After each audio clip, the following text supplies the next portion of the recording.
In this video, I'll show you how to change a wiper blade on a Honda Ridgeline.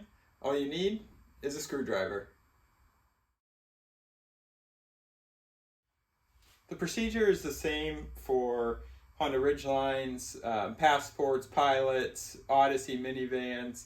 It's very easy to do. Honestly, it's the same procedure for a lot of different makes and models of cars, not just Hondas. If your wiper blades aren't cleaning your windshield as well as they used to, it's probably time to replace them. You can also do an inspection and look for signs of wear and damage. You can see this one, the wiping surface has come detached from the beam. Sometimes you'll just see a loose tear at the end, like this. That's a sign these wiper blades are shot and it's time to replace them. Luckily, that's an easy thing to do.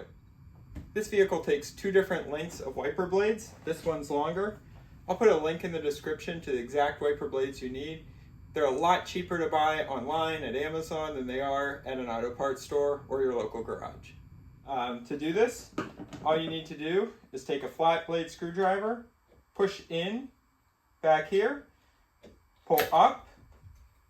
That'll release the retainer, and there's just a J-hook inside that you're going to slide the wiper blade off. So push the wiper blade back and it'll drop out.